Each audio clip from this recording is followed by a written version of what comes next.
రెడ్డి గారిని సపోర్ట్ చేస్తున్నటువంటి శాసనసభ్యుల మీదో మాజీ శాసనసభ్యుల మీదో లేకపోతే కార్యకర్తల మీదో ఏం పెట్టినా పెట్టకపోయినా పోస్టింగ్లు సృష్టించి వారి మీద కేసులు పెడతారు, రోపలేస్తారు, బాధిస్తారు, హింసిస్తారు. దీనికి నాయకత్వం గౌరవనీయులైనటువంటి మంత్రివర్యు నారా లోకేష్ గారు దీన్ని అంత నాయకత్వం వహించి వీళ్ళందరినీ రెచ్చగొట్టేటువంటి ప్రయత్నం చేస్తూ ఉంటారు.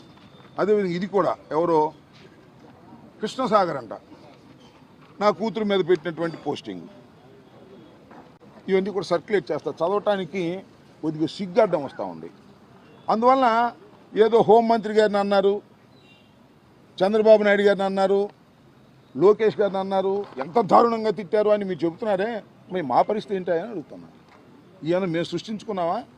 జగన్మోహన్ రెడ్డి గారిని ఎంత భయంకరంగా సోషల్ మీడియాలో మాట్లాడుతున్నారో, ఎంత భయంకరంగా పోస్టింగులు పెడుతున్నారో అవి మాత్రం ఈ ప్రభుత్వానికి, ఈ పోలీస్ యంత్రాంగానికి కనిపించవు. కానీ మా వాడు ఎక్కడో ఏదో తప్పు చేశాడని చెప్పేసి వాడు ఎన్ని వందల మందిని అరెస్ట్ చేశారండి. ఎంత దుర్మార్గం అండి. 41 నోటీస్ ఇచ్చి పంపించే వాటికి ఎస్సీ ఎస్టీ అట్రాసిటీస్ యాక్ట్ పెట్టారు. హోంమంత్రి గారిని ఏదో అన్నారని ఎస్సీ ఎస్టీ అట్రాసిటీస్ యాక్ట్ పెట్టారు. ఆమె ఎస్సీనో క్రిస్టియనో మరి నాకు తెలియదు, ఆమె చెప్పింది నేను ఎప్పుడు బైబిల్ పట్టుకు తిరుగుతాను అని. ఇవాళేమో ఎస్సీ అయిపోయింది ఆమె కేసు పెట్టేటప్పటికి. ఇలాంటి దుర్మార్గమైనటువంటి ప్రయత్నాలు చేస్తున్నారు. ఊరినే మైక్ ముందు మాత్రం అద్భుతంగా చెబుతున్నారు, ఎవరినైనా సరే యాక్షన్ తీసుకుంటాం, సహించాం. హోంమంత్రి గారు చెబుతుంది. పాపం ఆమె చేతులు ఏముందిలే, నేను చెప్పినట్టుగా మైక్ ముందు హోంమంత్రి ఆమె, కడమ వ్యవహారాన్ని చూసేది లోకేష్ గారు. ఆమె చేతిలో ఏమీ లేదు. మైక్ ముందు మాత్రమే అద్భుతంగా అమోఘంగా విచ్చలవిడిగా మాట్లాడేటువంటి పరిస్థితుల్లో ఆమె కనిపిస్తుంది. జగన్మోహన్ రెడ్డి గారు అంటది, జగన్మోహన్ రెడ్డి అంటది. గౌరవం లేదు.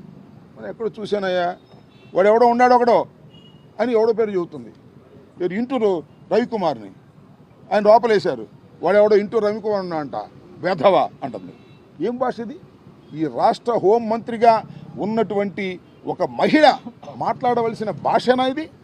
నేను శాసనసభలో కూడా చూసా, దమ్ముంటే నుంచోండి వెళ్ళిపోతారేంటి అంటుంది.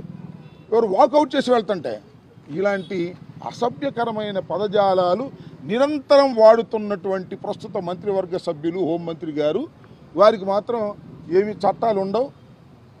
అమాయకుల మీద మాత్రం చట్టాలు పెట్టి ఎక్కడో పోస్టింగ్లు పెట్టిన వాటిని కూడా వాళ్ళు పెట్టకపోయినా ఆ ఫాల్స్ పోస్టింగ్లు తీసుకొచ్చి రుద్ది కేసులు పెట్టి రోపలు వేసేటటువంటి ప్రయత్నం చేస్తున్నారు.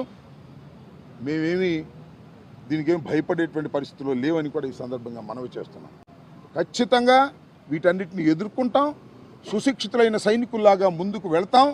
రాబోయే కాలంలో దీనికి మూల్యం చెల్లించవలసినటువంటి బాధ్యత ఈ రాష్ట్ర